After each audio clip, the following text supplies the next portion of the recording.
പ്രിയമുള്ളവരെ നമസ്കാരം. ഞാൻ ഉമർകുട്ടി. പുതിയൊരു വീഡിയോയിലേക്ക് സ്വാഗതം. വീഡിയോ ആദ്യമായിട്ട് കാണുന്നവരാണെങ്കിൽ ചാനൽ സബ്സ്ക്രൈബ് ചെയ്യുക. ഇഗ്നോ യൂണിവേഴ്സിറ്റിയിൽ അഡ്മിഷൻ എടുക്കുന്ന സമയത്ത് നിർബന്ധമായിട്ട് വേണ്ട 2 കാര്യങ്ങൾ പറയാൻ വേണ്ടി മാത്രമാണ് വീഡിയോയിൽ വന്നിട്ടുള്ളത്.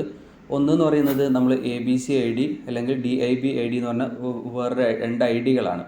അഥവാ ABC ID DEB ID എന്നുള്ളത്. അതിനെക്കുറിച്ച് ഡീറ്റെയിൽ ആയിട്ട് നമ്മളെ ചാനലിൽ തന്നെ വീഡിയോ അപ്ലോഡ് ചെയ്തിട്ടുണ്ട്. എങ്ങനെയാണ് DEB ID ക്രിയേറ്റ് ചെയ്യുന്നതൊക്കെ കൃത്യമായിട്ട് പറഞ്ഞിട്ടുണ്ട്.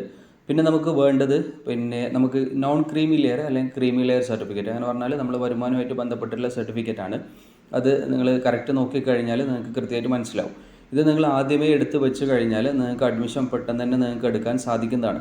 ഇല്ലെങ്കിൽ പ്രശ്നം എന്ന് പറയുന്നത് അഥവാ ലാസ്റ്റ് ഡേറ്റ് ഇപ്പം ജനുവരി 31 ലാസ്റ്റ് ഡേറ്റ് പറയുന്നതെങ്കിൽ ജനുവരി സെഷനിൽ നിങ്ങൾക്ക് ലാസ്റ്റ് സമയത്ത് നിങ്ങൾ അപ്ലൈ ചെയ്യാൻ പോകുന്ന സമയത്ത് ഈ പറഞ്ഞ സംഭവങ്ങൾ ഇല്ലെങ്കിൽ ചിലപ്പോൾ അഡ്മിഷൻ കുറച്ച് ലേറ്റായിട്ട് നിങ്ങൾക്ക് കിട്ടാതെ വരാൻ ചാൻസ് ഉണ്ട്. അതുകൊണ്ടാണ് ഇത് മുൻകൂട്ടി പറയുന്നത്.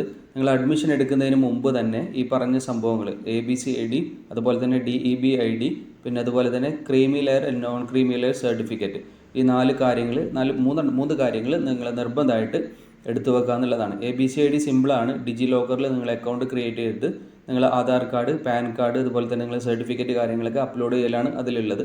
അതിൽ നിങ്ങൾക്ക് ABC ID അല്ലെങ്കിൽ അബാർ ID എന്ന് പറഞ്ഞിട്ടൊരു ID നിങ്ങൾക്ക് കിട്ടും. അതിനെക്കുറിച്ചുള്ള ഡിജി ലോക്കറിൻ്റെ ലിങ്ക് ഞാൻ ഡിസ്ക്രിപ്ഷനിൽ കൊടുക്കാം. പിന്നെ അതുപോലെ തന്നെ DEB ID എന്ന് പറയുന്നത് ABC ID കിട്ടിയ ശേഷം നമ്മൾ ഇഗ്നോൻ്റെ വെബ്സൈറ്റിൽ നിങ്ങൾ ഡിസ്റ്റൻസ് എഡ്യൂക്കേഷൻ ബ്യൂറോ ID എന്നാണ് ഉദ്ദേശിക്കുന്നത്. അപ്പോൾ അതിൽ ID ക്രിയേറ്റ് ചെയ്യലാണ്. അത് പെട്ടെന്ന് നിങ്ങൾക്ക് ക്രിയേറ്റ് ചെയ്യാൻ പറ്റും. അതിനെക്കുറിച്ച് വീഡിയോ നമ്മൾ ചാനലിൽ അപ്ലോഡ് ചെയ്തിട്ടുണ്ട്. പിന്നെ നമുക്ക് നിർബന്ധമായിട്ട് വേണ്ടത് creamy layer non creamy layer സർട്ടിഫിക്കറ്റാണ്. ഇത് കൂടുതലായിട്ട് ചോദിച്ചിട്ടുള്ളത് ഡിഗ്രി കോഴ്സുകൾക്ക് അഡ്മിഷൻ എടുക്കുന്നവരുമായിട്ട് ബന്ധപ്പെട്ടിട്ടാണ്. അപ്പോൾ ഡിഗ്രി കോഴ്സുകൾക്ക് അഡ്മിഷൻ എടുക്കുന്ന സമയത്ത് ഈ പറഞ്ഞ നിർബന്ധമായിട്ടും ഈ പറഞ്ഞ സംഭവങ്ങൾ വേണം. PG അഡ്മിഷൻ എടുക്കുന്ന സമയത്ത് DEB ID അതുപോലെ തന്നെ ABC ID നിർബന്ധമായിട്ട് വേണം. അപ്പോൾ ഈ 2 കാര്യങ്ങൾ നിർബന്ധമായിട്ട് ശ്രദ്ധിക്കുക. വീഡിയോ ആദ്യമായിട്ട് കാണുന്നവരാണെങ്കിൽ സബ്സ്ക്രൈബ് ചെയ്യുക. നിങ്ങളുടെ ഫ്രണ്ട്സിനും കാര്യങ്ങളൊക്കെ ഷെയർ ചെയ്ത് കൊടുക്കുക. അപ്പോൾ പുതിയൊരു വീഡിയോ ആയിട്ട് വരുന്നത് വരെ ഗുഡ് ബൈ.